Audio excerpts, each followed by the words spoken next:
A graça e a paz, meus queridos, podem se assentar. Que alegria para a gente estar aqui numa data tão especial, uma data de celebração, uma data de gratidão, né? Por essa história que Deus recomeçou aqui. E é tão bom quando a gente... Dia de aniversário, gente, eu não sei como é com vocês quando vocês completam mais um ano de vida, mas para mim é um dia de gratidão, primeiramente, antes de tudo. Se a gente está fazendo aniversário, é porque o Senhor nos deu mais um ano de vida, né? Tem algumas mulheres que ficam um pouco tristes. Eu falo, gente, não fica triste não, porque só faz aniversário quem está vivo, né? Glória a Deus. Então, é um dia, primeiro, de gratidão a Deus por mais um ano, por Ele ter permitido viver. E, para mim, também, é um tempo de reflexão. É um tempo de olhar para trás e me lembrar do que o Senhor fez. E é também um tempo de olhar para frente e dizer como o Senhor quer que eu viva daqui por diante. É um momento de recalcular a rota. Sabe por quê, gente? Porque é muito fácil na nossa vida a gente... Imagina comigo assim uma estrada... Aqui nos Estados Unidos é mais difícil vocês terem essas vias, mas imagina uma estrada, mão e contramão. Em Minas Gerais tem muitas assim ainda, né? É mão e contramão, e o que divide uma da outra é só a linha pontilhada amarela, né? Ou contínua, a linha amarela que divide as duas pistas, não é assim? Então, os motoristas eles têm que ficar bem atentos, bem focados, porque é muito comum, às vezes, fazer uma ultrapassagem perigosa, né? Então você tem que ficar focado. E se você cochila, se o motorista cochila no volante, rapidamente ele passa para outra pista e nem percebe. E entra na contramão, né? E é muito comum isso acontecer na nossa vida também. Às vezes a gente sai da mão de Deus, né? Do caminho que Deus traçou para a gente cochila um pouco na nossa vida espiritual e a gente passa para o caminho da contramão, o caminho do homem. E é muito fácil a gente sair da vontade de Deus e entrar na nossa própria vontade. Porque é muito sutil. Às vezes a gente pensa que Satanás é óbvio. Não, ele é sagaz. Por isso que a Bíblia diz assim, que é para a gente ser simples como as pombas, mas prudentes como serpentes, atentos, ligados. Então, tempo de celebrar, de agradecer a Deus, também é um tempo de reavaliar como que nós estamos vivendo. E é tão bom a gente ser igreja.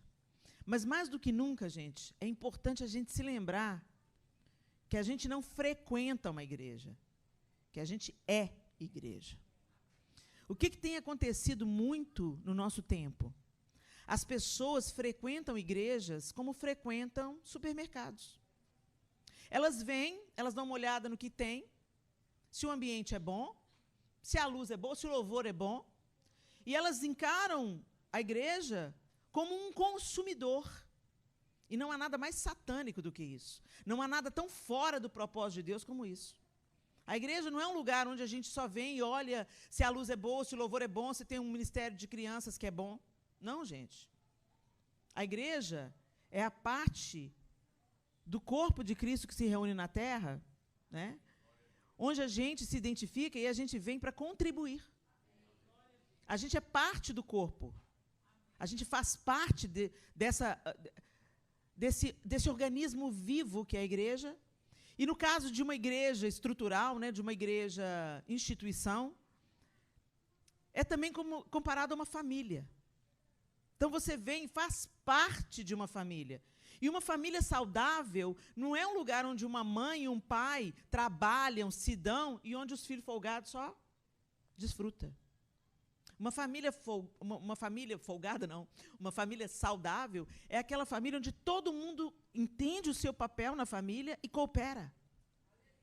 Então, numa família saudável, o marido e a mulher, eles não estão em disputa por poder. Eles estão em cooperação mútua, um valorizando o propósito e o chamado do outro, um encorajando o outro, valorizando o outro no seu cumprimento, no seu trabalho, no desempenho, nas tarefas do lar. E, da mesma forma, os filhos. Os filhos vêm e eles participam da vida no lar, eles ajudam na organização da casa, eles cooperam com os pais, eles cooperam com irmãos menores. Não é diferente, ou não deveria ser, na família de Deus. Então, a primeira coisa que nós temos que confrontar você é parte dessa família? Ou você só se utiliza dela? É importante a gente fazer essa pergunta, gente. Perguntas honestas podem nos tirar do engano e nos colocar de volta na rota. Ops, eu estava aqui meio equivocado, eu estava indo com a maioria, eu estava indo com a multidão, mas espera aí. Não, deixa eu entender isso aqui. Igreja é o lugar onde eu vou para cooperar, eu vou para servir, eu vou para participar, eu vou para ser parte do corpo, do organismo vivo. E eu tenho um papel nesse corpo. É tão interessante que, às vezes, tem um irmão que fica lá na porta, lá no fundo, ou senta mais no fundo sempre. Aí ele percebe um movimento diferente, alguém entrando na igreja, alguém diferente, que nunca vem. Entra uma pessoa lá atrás, e ela está com um jeito diferente, parece que está assim meio, os cabelos desgrenhados, parece que usa droga. E aí a pessoa olha para aquilo e fala assim, nossa Deus, tem uma pessoa aqui que não crê em Jesus e está entrando aqui na igreja. Percebeu. O pastor está aqui na frente pregando, entregando a palavra, o louvor está aqui na frente, ministrando louvor. A pessoa que estava lá atrás percebeu o movimento. Aí o pastor prega e a pessoa fica sentada lá atrás, o novato. E o crente velho de casa já viu, já notou que é uma pessoa que tem evidências, emite sinais de que ainda não crê em Jesus Cristo, que ainda não caminha com Jesus, ou talvez esteja desviado dos caminhos do Senhor. E aí o pastor faz o apelo, e ele olha para aquela pessoa, e aquela pessoa continua do mesmo jeito, olhando para o pastor, olhando tudo ao redor, curioso sobre a estrutura, olhando as luzes, olhando tudo. E ele fala assim, gente, mas misericórdia, ninguém vai vir falar com o homem?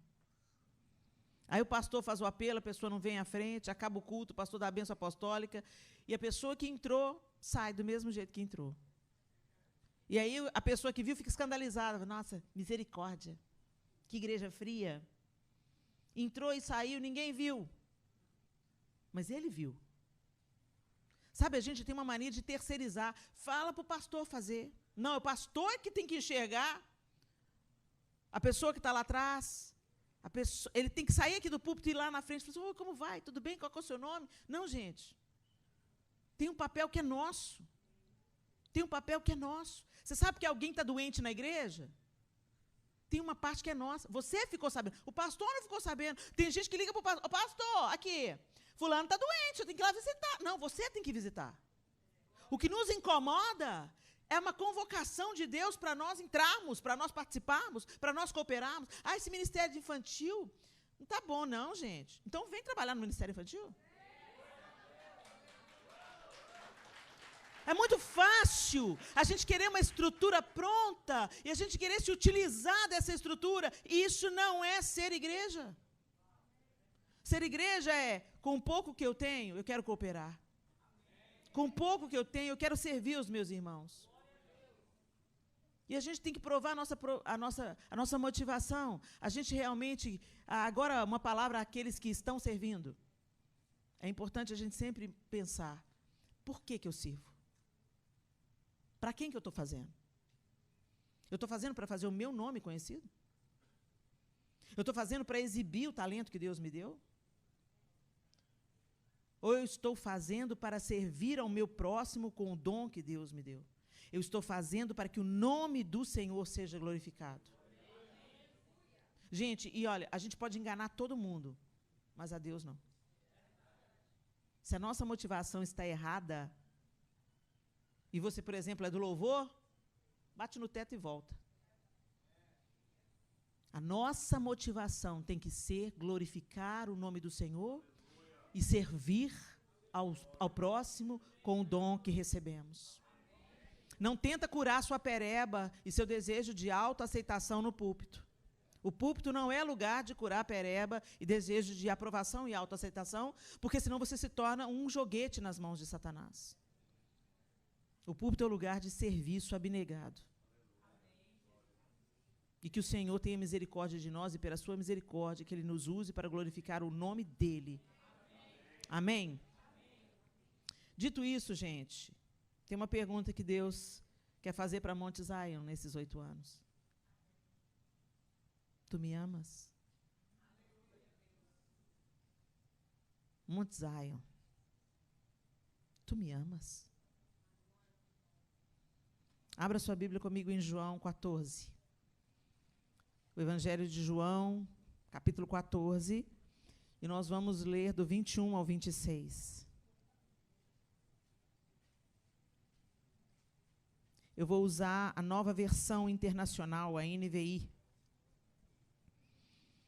João 14, a partir do verso 21, o texto diz assim: quem tem os meus mandamentos e lhes obedece, esse é o que me ama. Aquele que me ama será amado por meu Pai, e eu também o amarei e me revelarei a ele. Disse então Judas, não o Iscariotes: Senhor, mas por que te revelarás a nós e não ao mundo? Respondeu Jesus: se alguém me ama, obedecerá a minha palavra. Meu Pai o amará, nós viremos a ele e faremos morada nele. Aquele que não me ama não obedece às minhas palavras. Essas palavras que vocês estão ouvindo não são minhas, são de meu Pai que me enviou. Tudo isso tenho dito enquanto ainda estou com vocês. Mas o Conselheiro, o Espírito Santo, que o Pai enviará em meu nome, ensinará a vocês todas as coisas e fará vocês lembrarem tudo o que eu disse. Olha que preciosidade, gente, o que Jesus está dizendo aqui. Ele está colocando o seu prumo, o seu padrão de amor. Nós hoje vivemos um tempo em que muitas pessoas dizem que amam Jesus. A gente fala que ama Jesus até nas nossas camisetas, né? A gente anuncia Jesus com a estampa das camisetas, a gente fala que ama Jesus. Mas a nossa vida também está falando que ama Jesus? As nossas canções falam que ama Jesus, mas a nossa vida... Porque o Senhor, ele ensina aos seus discípulos, e isso chega até nós que somos seguidores de Cristo, a mesma afirmativa: aquele que tem os meus mandamentos e os obedece, esse é o que me ama. E aquele que me ama será amado por meu Pai, eu também o amarei, me revelarei a ele. Nós temos obedecido, meus irmãos. Nós temos obedecido. Nós permanecemos no caminho da obediência, porque às vezes a gente começa obedecendo. E eu insisto nisso. É muito fácil, gente. A gente pegar o volante da nossa vida, sabe? E a gente crente que Deus está abençoando a gente, mas a gente que está dirigindo. O melhor lugar para a gente ocupar na vida, no carro de Deus, é o banco do carona. Deixa ele dirigir. Deixa ele continuar no volante. Porque ele é que desenhou o caminho. Ele sabe cada curva da estrada.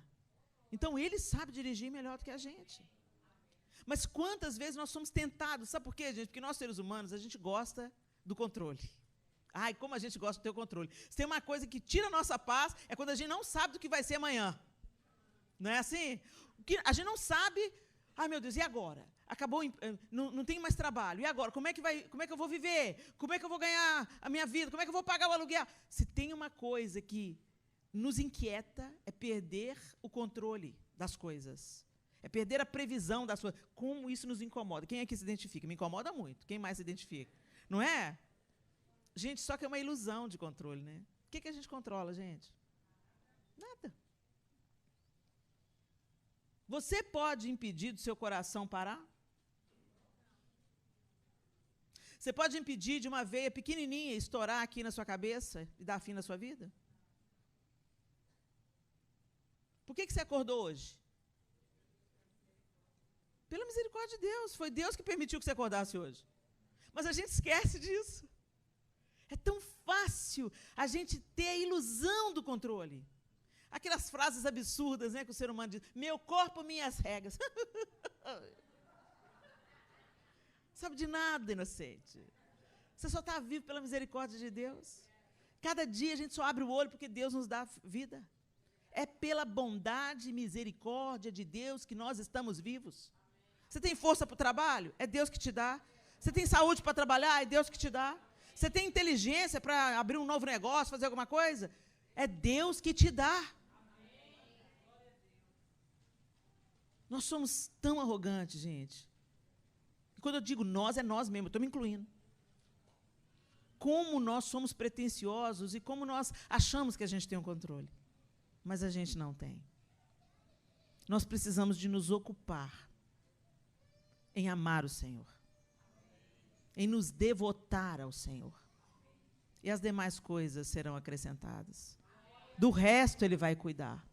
Ele cuida dos seus. Então, Monte Zion, que a partir de hoje, esse novo ciclo que está começando, porque 8 anos estão sendo completados. Gratidão. Olha para trás, vê quanta coisa Deus fez nesses 8 anos. Mas como nós vamos seguir em frente agora? Como é que você vai, nesse novo ciclo, nessa nova oportunidade, nesse novo ano que Deus está dando para vocês, como é que vocês vão viver? Vamos apertar os parafusos? Então, abra sua Bíblia comigo em Mateus 5. A partir do verso 43.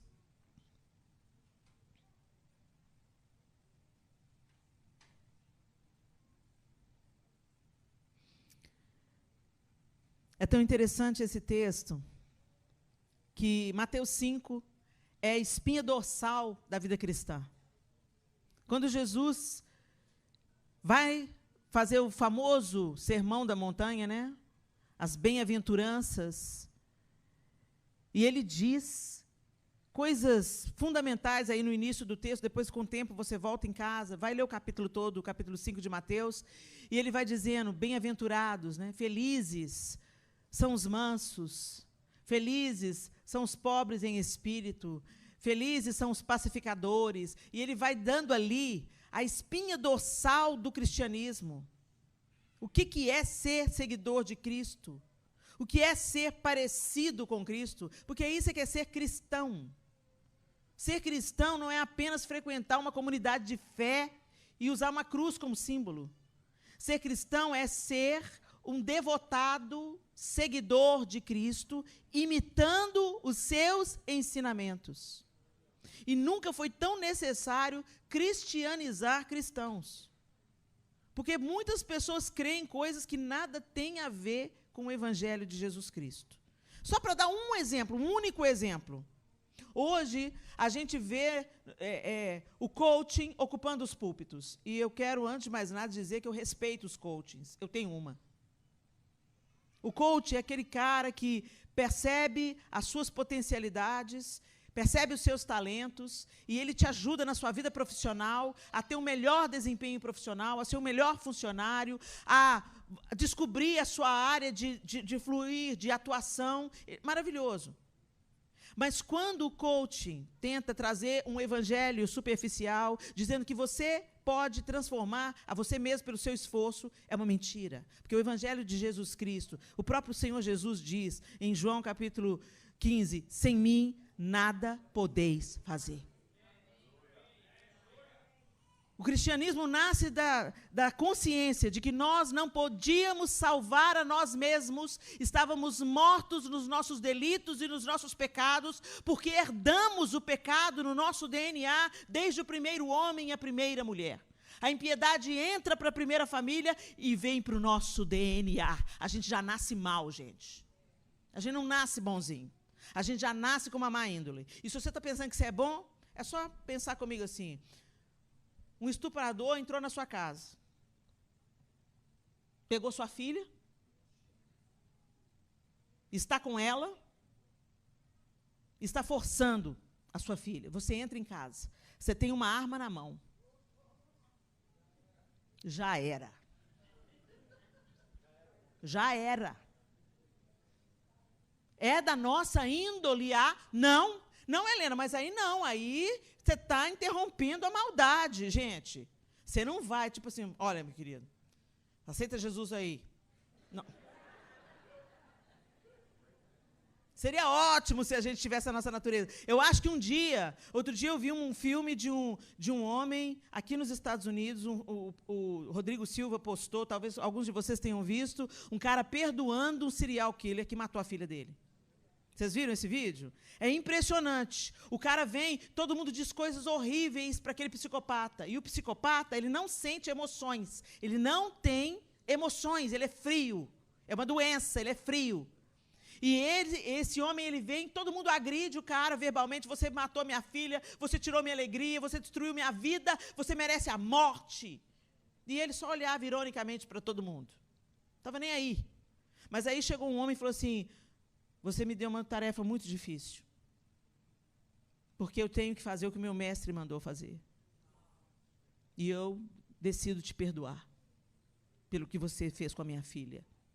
Esse é o lugar onde Deus quer nos levar, onde nós nunca vamos chegar sozinhos, gente. Nós nunca nós vamos chegar nesse lugar pelo próprio esforço. Quando eu olho para a vida daquele homem fazendo isso, é a obra poderosa do Espírito Santo transformando a natureza dele na natureza de Cristo. E isso é cristianismo. Nós não podemos chegar nesse lugar elevado de perdão, de amor, de compaixão pelo nosso próprio esforço. Nós naturalmente somos egoístas, autocentrados. Até as nossas orações falam mais sobre nós mesmos do que a necessidade do outro. Isso mostra como nós somos carentes de transformação. E a vida com Cristo é assim, é de fé em fé e de glória em glória. É como a luz da aurora, começa pequenininha, mas à medida que nós vamos nos expondo à luz de Cristo, ela vai brilhando mais e mais e mais, até ser dia perfeito. Então nós precisamos de entender que nós não somos bons, a nossa carne não se converte. Por isso que há uma briga diária, como o apóstolo Paulo diz, entre o nosso espírito e a nossa carne, a nossa vontade e a vontade de Deus. Por isso a gente tem que fortalecer o nosso espírito e mortificar a nossa carne. Por isso que Jesus disse, negue-se a si mesmo, tome a sua cruz e siga-me. Se você quer vir após mim, negue-se a si mesmo, é a premissa. Se você viver para satisfazer os seus desejos, as suas vontades, o seu egoísmo, a sua egolatria, e ficar acreditando que você é bom o suficiente, você vai se desviar de mim, você vai me negar. E aí vem o coach e fala assim, não, você pode olhar no espelho e falar, eu posso, eu consigo.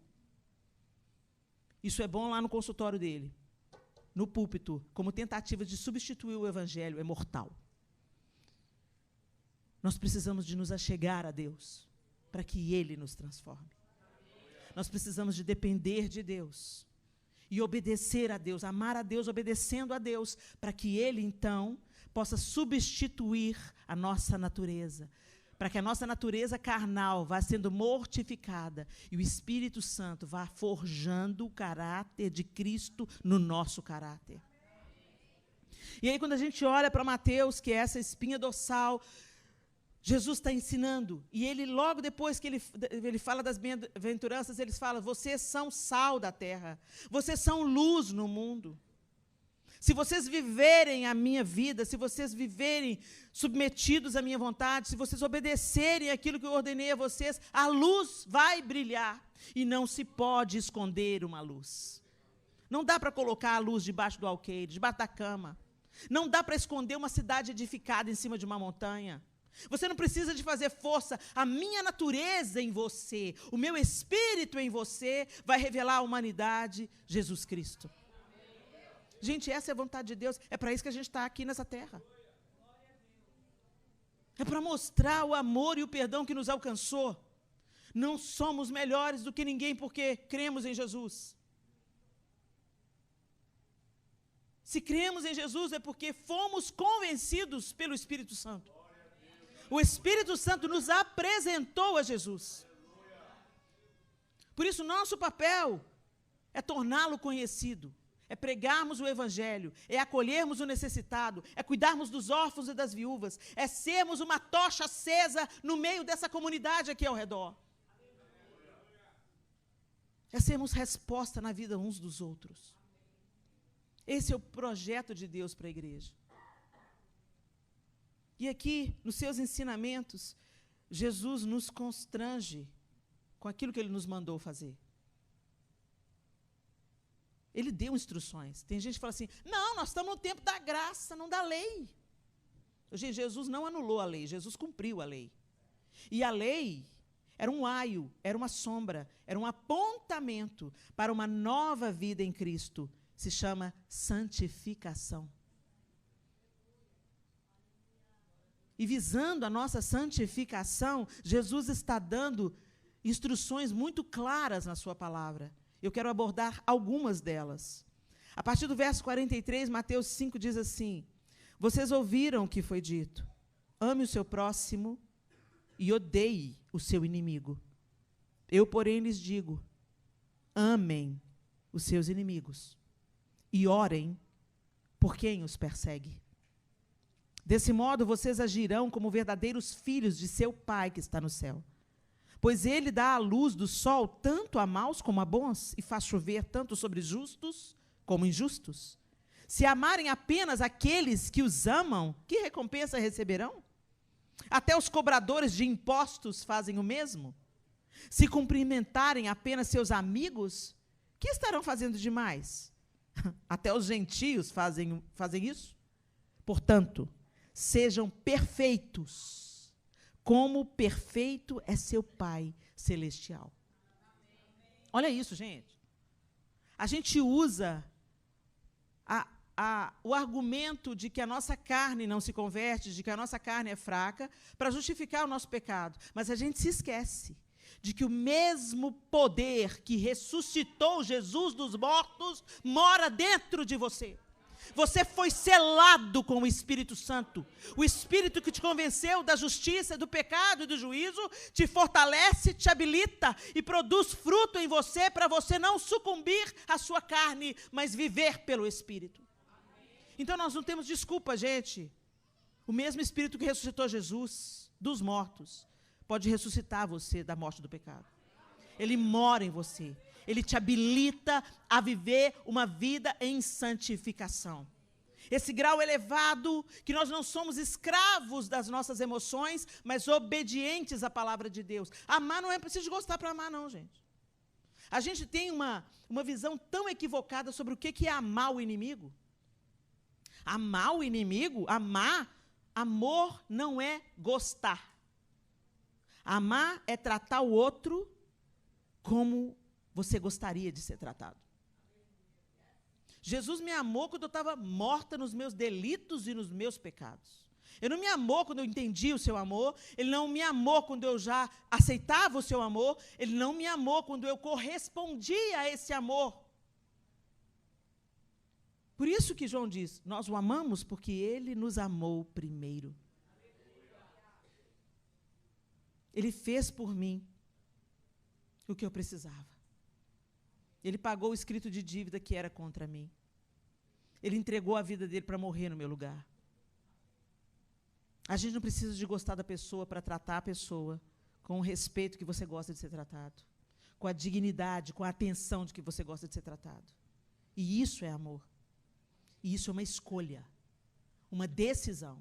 Gente, uma coisa é claro, se nós formos movidos pelas nossas emoções, nós vamos fazer só aquilo que a gente está afim. E onde que entra nisso, negue-se a si mesmo? Quando eu trato bem quem me trata mal, eu estou escolhendo obedecer a Deus. Quando eu cumprimento quem me vira a cara, eu estou glorificando o nome de Deus. Quando Judas veio entregar e trair Jesus, ele beija Jesus e Jesus pergunta para ele, a que vens, amigo? Jesus estava sendo irônico? Cínico? Não. Jesus estava deixando muito claro, o que você está fazendo comigo, Judas, não muda quem eu sou. Eu continuo te amando, Judas, embora você esteja me traindo. E é essa natureza que Jesus quer compartilhar conosco. É essa natureza que Ele quer cultivar dentro de nós. Isso é cristianismo, gente. Vira a página aí e vai para o capítulo 6. Ele dá uma instrução sobre auxílio aos necessitados. Tenham cuidado. Não pratiquem suas boas obras em público, para serem admirados por outros, pois não receberão a recompensa de seu Pai que está no céu. Deixa eu abrir só um parênteses. Está reforçando o que eu falei. Se você está fazendo as coisas em nome de Deus, para agradar aos outros, você não vai receber a recompensa que vem de Deus para você. Não é sobre os outros te aprovarem, os outros te gostarem, os outros te aplaudirem. É sobre o nome de Deus ser glorificado através da nossa vida. Quando ajudarem alguém necessitado, não façam como os hipócritas, que tocam trombetas nas sinagogas e nas ruas para serem elogiados pelos outros. Eu lhes digo a verdade, eles não receberão outra recompensa além dessa. Mas quando ajudarem alguém necessitado, não deixem que a mão esquerda saiba o que a direita está fazendo. Deem sua ajuda em segredo, e seu Pai, que observa em segredo, os recompensará. Gente, Jesus está deixando claro que ajudar o próximo, aqui não, ele não está dizendo, se vocês quiserem ajudar o próximo, ele não, quando forem. É uma ordenança. Se eu estou cheia de Cristo, isso vai reverberar em atos de justiça e compaixão. É impossível eu ter 50 pares de sapato e saber que a irmã na mesma igreja, na mesma comunidade de fé que eu, está desempregada, andando com um chinelo só, não tem uma bota fechada no tempo de frio, e ignorar a dor dela. Isso não é cristianismo.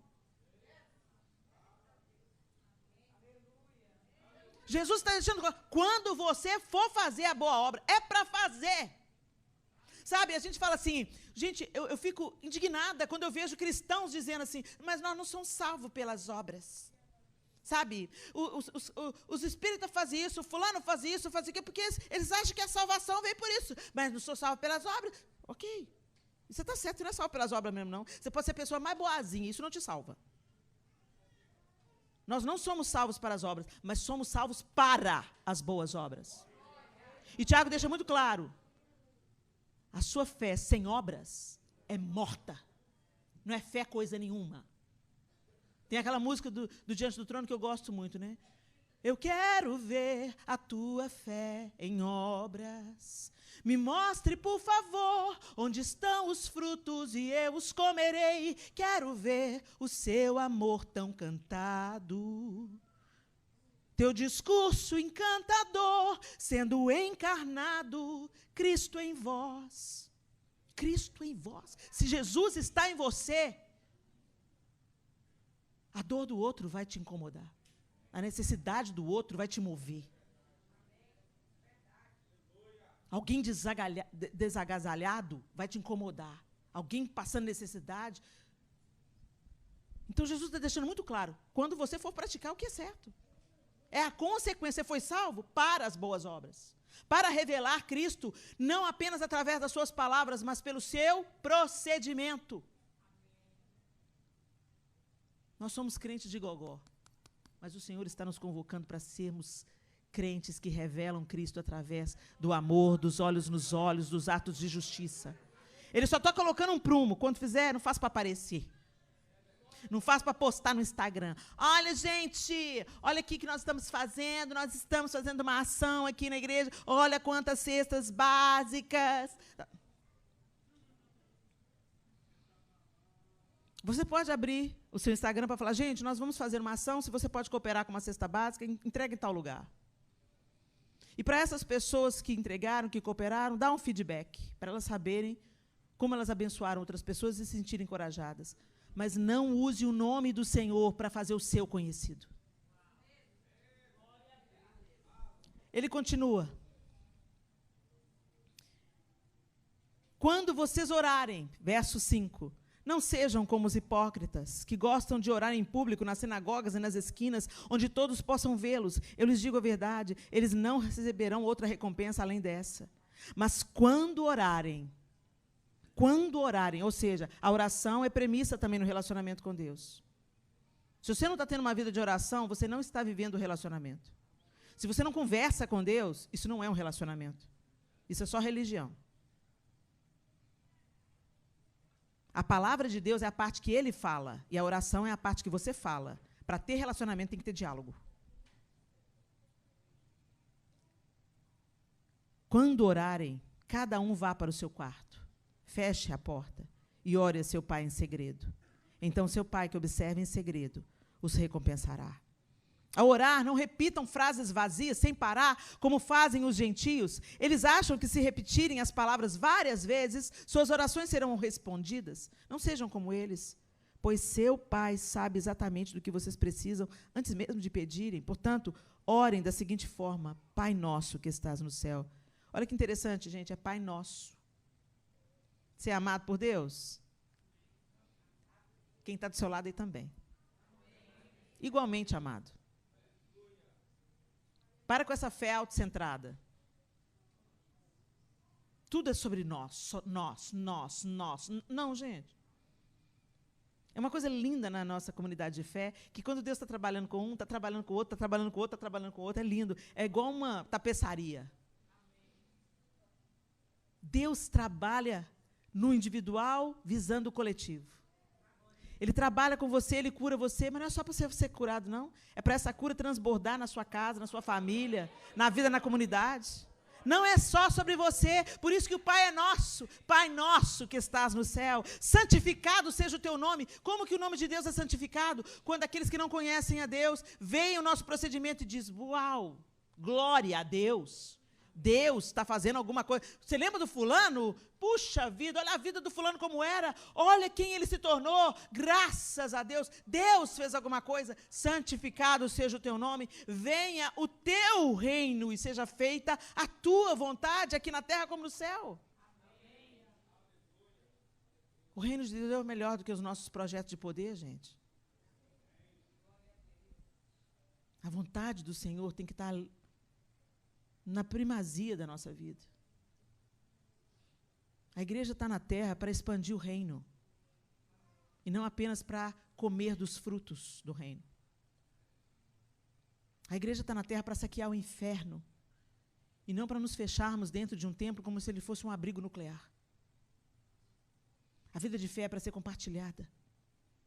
Deus compartilhou o seu Filho. Jesus deu a sua vida. Não é só para a gente viver para o próprio umbigo. Amém, igreja? Amém. Dá-nos hoje o pão para este dia. Abandona a ansiedade. Abandona a ansiedade. Gente, nessa terra que vocês vivem, vocês têm que vigiar. Mamon manda nesse território. E ele sempre vai pôr a mesa para você. Ah, vem cá. Vem cá, servo do Deus Altíssimo. Um part-time. Não é pecado, não. Vem. E quando você pensa que não, seus filhos estão sendo sacrificados no altar de Mamon. Seu casamento está sendo sacrificado no altar de Mamon. Gente, a gente trabalha para viver ou vive para trabalhar? É legítimo a gente trabalhar. Digno é o trabalhador do seu salário. Mas tudo tem o seu lugar. Tudo tem o seu lugar. Eu aprendi com um motorista de Uber aqui nos Estados Unidos, andando com ele. Ele está aqui há 5 anos, já conheceu 30 estados. Que ele entendeu. Eu ganho, trabalho e desfruto. Ganho, trabalho e desfruto. Ganho, trabalho e produzo memórias nos meus filhos. Ganho, trabalho e cuido da minha esposa. Eu ganho, trabalho. E ele falou assim: eu descobri que dinheiro vem e vai, mas o tempo só vai. Eu falei assim: graças a Deus que você entendeu.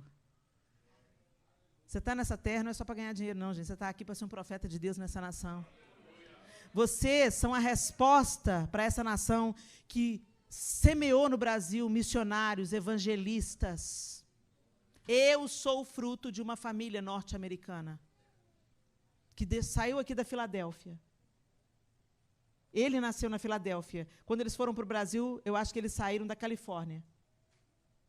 Estão enterrados no Brasil. Oraram pelos meus pais e evangelizaram meus pais por 18 anos. 18 anos. Até que eles se rendessem a Jesus na sala da minha casa. E toda a minha família foi ganha. Quantos evangelistas nos programas de sábado? Quantos missionários americanos que abriram colégios no Brasil? Você pensa que você veio para cá Só para ganhar dinheiro? Não, meu irmão, você veio aqui para orar por essa nação. Para que Deus avive novamente os Estados Unidos da América. Para que Deus salve os Estados Unidos da América. Para que Deus levante a sua igreja nos Estados Unidos da América. É dessa terra que você está tirando o seu sustento. Abençoe. Abençoe o lugar de onde você tira o pão. Não amaldiçoa o seu patrão. Não amaldiçoa. Você é um profeta. Está limpando casa? A pessoa dá a chave da casa na sua mão. Seja um profeta da vida. Profetiza sobre essa família. Abençoa essa família. Ora por essa família. Gente, a gente tem que ter uma perspectiva do reino e não do nosso próprio umbigo. Venha o teu reino, seja feita a tua vontade, assim na terra como no céu. Dá-nos hoje o pão para este dia. Confie que o Senhor é aquele que te sustenta. E perdoa nossas dívidas assim como perdoamos os nossos devedores. Perdão é obrigatório. Não é opcional. Você foi perdoado, então você tem que perdoar. É simples assim. Mais uma vez, o perdão não pode estar atrelado a eu não estou afim. O perdão é a decisão. Você dá o passo e Deus vai te fortalecendo na sua decisão. Vem à memória, Senhor, eu já deixei isso no seu altar, eu me recuso a deixar a amargura crescer. Eu perdoo em nome de Jesus, eu libero fulano em nome de Jesus, eu quero viver a liberdade que o Senhor tem para mim. Perdoa e prossiga.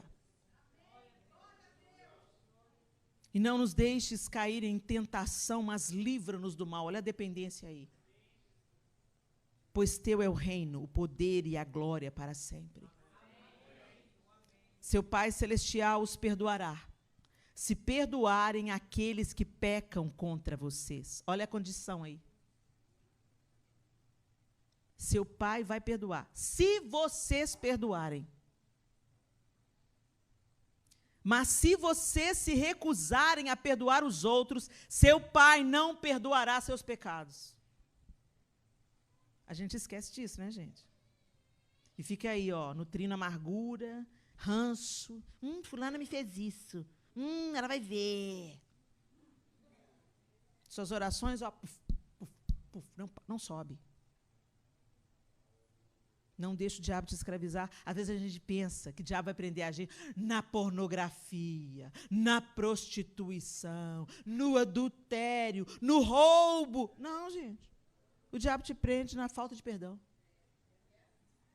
Hashtag fica a dica. Quando jejuarem, olha aí mais uma coisa, não é? Se vocês quiserem jejuar, jejum é parte da vida cristã. Eles perguntaram, por que os seus discípulos não jejuam? Por que nós, judeus, jejuamos? Os discípulos de João Batista jejuam e os seus discípulos não jejuam, Jesus? Porque o noivo está. Mas o noivo será tirado e então jejuarão. Porque, gente, jejum não é promessa. Jejum não é barganha com Deus. Ô, Deus, eu vou jejuar para o Senhor me dar uma graça. Não, gente. Jejum é a mortificação da sua carne para você alinhar o seu coração com o de Deus. Para você desobstruir os seus ouvidos espirituais. Para você fortalecer o seu espírito, porque quando a carne é mortificada, você está dizendo para ela, não vou comer, nem vou beber, para você saber o lugar que você tem que ocupar. Você não me manda. Enquanto isso, o seu espírito vai sendo fortalecido. Às vezes, eu já passei por coisas, gente, muito difíceis. Muito difíceis. Notícias ruins. Coisas muito duras acontecendo dentro da minha casa. Mas eu estava em jejum. Por alguma circunstância, por algum propósito, eu estava em jejum. É impressionante a reação. Parece que você sai do problema e olha de fora. Olha, está acontecendo isso. E coisas muito menores, em períodos que eu não estava jejuando, me derrubaram, me abateram. E aí eu comecei a entender o poder que flui do jejum. O jejum fortalece o seu espírito. O seu espírito é fortalecido no jejum. Então, Jesus está deixando claro, quando jejuarem, porque, olha, se você é crente, meu filho, nesse mundo bagacento, é jejum. Tem um tanto de gente que está aí, não vou nem abrir a internet mais, a coisa está difícil, será que é Gog e Magog? Ai, meu Deus, o anticristo. Gente, para de viver desesperado. e vai anunciar Jesus. A gente está aqui ainda, vamos anunciando Jesus, vamos entregando as boas novas de salvação, vamos orando por aqueles que estão em sofrimento, vamos profetizando vida e vamos adiante. Mas para você conseguir, você vai ter que se fortalecer em Deus. Porque se você tem um mínimo de sensibilidade, e você vai olhando a dor do outro, você vai sucumbindo. E você vai desanimando, e você vai pensando, Deus não está ouvindo a nossa oração, coisa nenhuma. Olha o que aconteceu, olha quem ganhou a eleição, olha isso, aquilo, olha... Gente, o mundo jaz no maligno. É o diabo que está dando as cartas, ele não está desperdiçando nada. E não está mais disfarçado, agora ele mostra a sua cara. Que nós, como igreja, também mostremos a nossa natureza. Em santificação, em oração, em jejum, em comprometimento, em amor abnegado.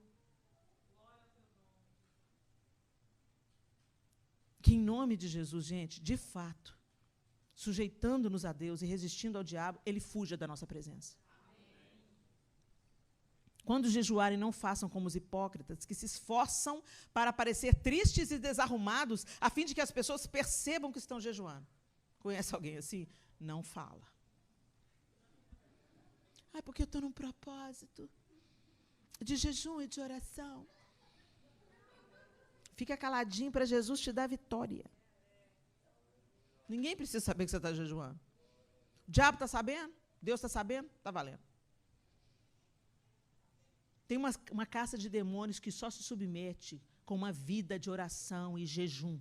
Jejum é poder. Às vezes a gente fala, Espírito Santo, eu quero poder. Espírito Santo, me dá poder. Espírito Santo, me dá poder para curar os enfermos. Quer poder? Vai jejuar. Poder para resistir. Poder para permanecer firme na hora que todo mundo estiver sucumbindo. Poder para ter uma palavra de vida na hora que precisar. Poder para permanecer firme quando for tentado. Poder para glorificar a Deus no meio da sua dor. Poder para permanecer fiel, mesmo quando as circunstâncias ao redor dizem não. Deus é digno da nossa vida, da nossa louvor, da nossa entrega, independente das circunstâncias ao nosso redor. Vão jejuar, gente. Eu lhes digo a verdade, eles não receberão outra recompensa além dessa. Mas quando jejuarem, penteiem o cabelo, lave o rosto. Desse modo, ninguém notará que estão jejuando, exceto seu Pai, que sabe o que vocês fazem em segredo.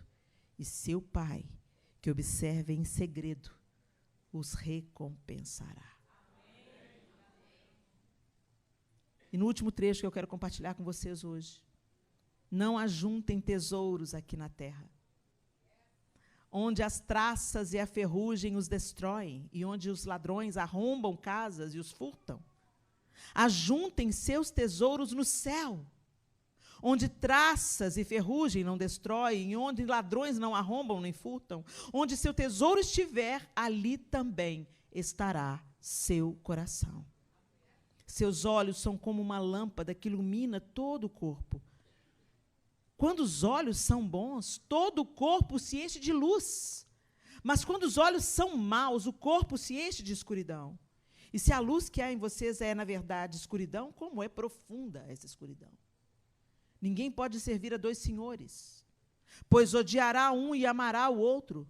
Será dedicado a um e desprezará o outro. Vocês não podem servir a Deus e ao dinheiro. Por isso eu lhes digo que não se preocupem com a vida diária, se terão o suficiente para comer, beber ou vestir. A vida não é mais do que comida e o corpo não é mais do que roupa. Observem os pássaros, eles não plantam, nem colhem, nem guardam alimento em celeiros, pois seu Pai Celestial os alimenta. Acaso vocês não são muito mais valiosos que os pássaros? Qual de vocês, por mais preocupado que esteja, pode acrescentar ao menos 1 hora à sua vida? E por que se preocupar com a roupa? Observem como crescem os lírios do campo, não trabalham, não fazem roupas, e, no entanto, nem Salomão, em toda a sua glória, se vestiu como eles. E se Deus veste com tamanha beleza as flores silvestres, que hoje estão aqui e amanhã são lançadas ao fogo, não será muito mais generoso com vocês, gente de pequena fé? Portanto, não se preocupem dizendo o que vamos comer, o que vamos beber, o que vamos vestir. Essas coisas ocupam o pensamento dos pagãos, mas seu Pai Celestial já sabe do que vocês precisam. Busquem em primeiro lugar o reino de Deus e a sua justiça, e todas essas coisas lhe serão dadas. Não se preocupem com o amanhã, pois o amanhã trará suas próprias inquietações. Bastam para hoje os problemas desse dia. Gente, isso é fundamento.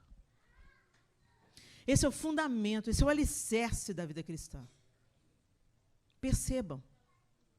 Oração, jejum, misericórdia para com os outros. Não andar ansioso, preocupado, escravo do dinheiro, tentando disputar, ostentar. Gente, esse último trecho não é uma ode à preguiça. Deus não respalda o preguiçoso. Quando ele colocou o homem no jardim, ele já deu trabalho para ele, cultive. Eu não estou falando disso. Eu estou falando que a gente faz do ter o nosso Deus. Eu preciso ter. Para eu ser, eu preciso ter. Isso é uma mentalidade pagã, isso é uma mentalidade daqueles que não conhecem a Deus. É tão interessante, fazendo uma analogia bem rasa. Mas como é que chama o cara lá, o povo jovem aí, Mark Zuckerberg, como é que é o cara do Facebook? Zuckerberg. Você já viu como é que aquele cara se veste? Tem nada de ostentação. Você vai lá na Califórnia, você encontra ele na Starbucks, de tênis, calça jeans e uma camiseta frouxa aqui na gola. Ele vive uma vida comum. Eu passei na casa do Steve Jobs, lá na Califórnia, eu fiquei, uma casa que ele morou a vida dele toda, o milionário Steve Jobs. Um muro baixinho, cheio de macieiras. Uma casa boa. Mas nada comparado com as mansões que a gente vê lá no Brasil. Nos Alphaville da vida. Eu falei, gente, que engraçado, né? Gente, quem é? Quem é, sabe que é, não precisa ficar ostentando. Quem tem problema de identidade é que precisa ficar aparecendo. Eu sou filho de Deus, eu sou filho de Deus. Quem é filho de Deus? Jesus não tinha problema nenhum de identidade. Nasceu, foi colocado numa estrebaria. A manjedoura foi seu berço. Deus podia ter aberto um lugar glorioso para ele. Ele não nasceu em Jerusalém, ele não cresceu na elite religiosa. Cresceu em Nazaré, uma cidade com 800 pessoas, mais ou menos, de população. Uma vila. Depois foi para Cafarnaum, uma vila de pescadores. As casas são 4x4. Você vê nos escombros, nos achados arqueológicos em Cafarnaum, 4x4. Lá ele fez seu grande ministério. Não tinha outra túnica, não tinha onde reclinar a cabeça. Filho de Deus. Quem tem problema com a identidade, quem fica tentando mostrar para os outros que é o que é. Quem é, não precisa de ter para ser, é. Lúcifer não. Lúcifer, por sua vez, já é todo coberto de pedra preciosa, mas achou que deveria ser como Deus.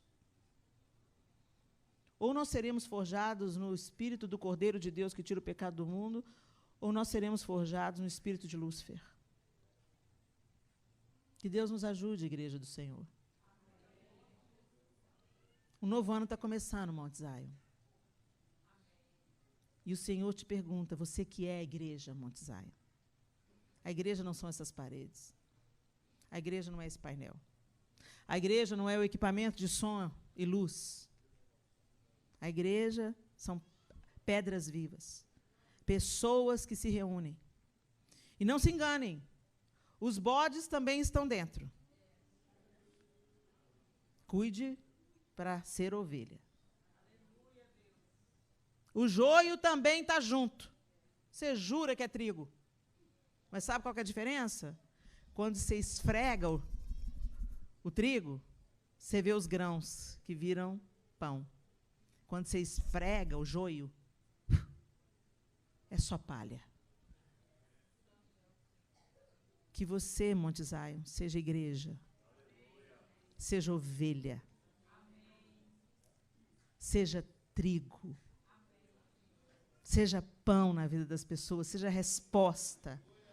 Que a igreja Monte Zion não seja apenas a igreja que se reúne nesse prédio aos domingos ou nos outros dias de culto. Que a igreja Monte Zion se espalhe por toda essa região, sendo luz, sendo sal, levando esperança, levando amparo, levando consolo, sendo resposta, sendo solução, sendo corpo de Cristo por onde vocês andarem. Esse é o projeto de Deus para a sua igreja, a noiva que Ele vem buscar.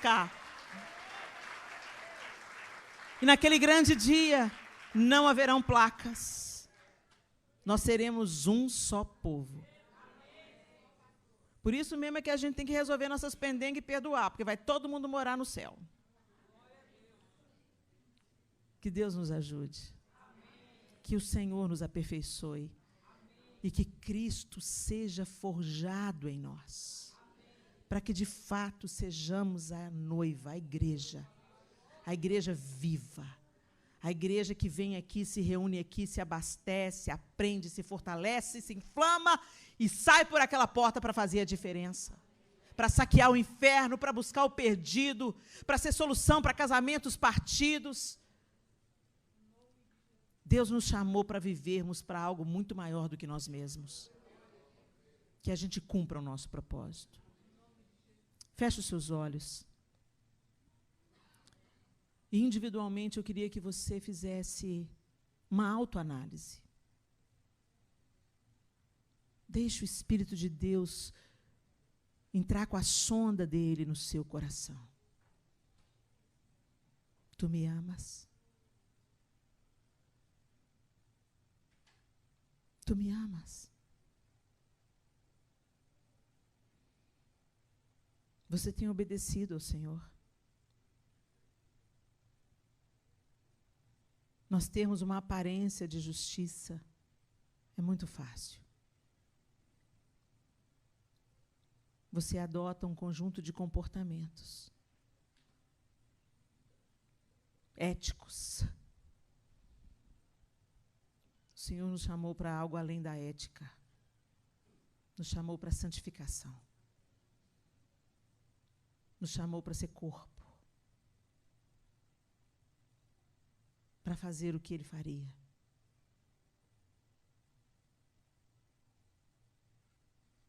Por que você faz as coisas que você faz do jeito que você faz?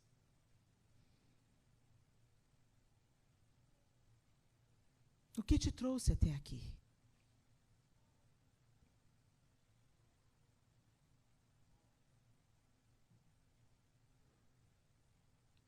Você tem obedecido a Deus nas coisas simples?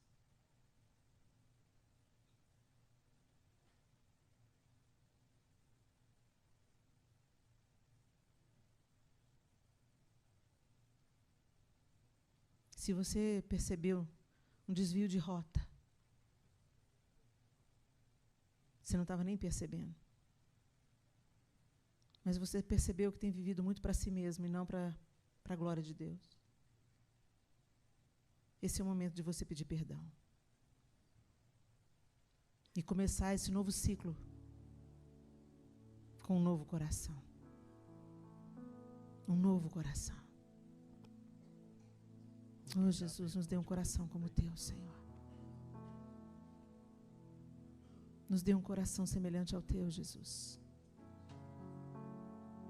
Espírito de Deus, tu que habitas em nós, transforma-nos. Que a vida de Cristo seja forjada em nós. Ah, Senhor, nós não podemos prevalecer. Não conseguiremos permanecer se não for a tua graça, o teu favor, o teu amor. Ajuda-nos, Senhor. Ajuda-nos, Senhor. Perdoa-nos, Senhor.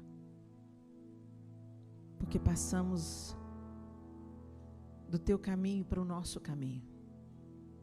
Entramos na contramão, Jesus. Nos perdoe. Que nesse novo ano que está começando, que o seu nome seja ainda mais glorificado na minha vida. Oh, Senhor. Faça a sua oração. Faça a sua oração.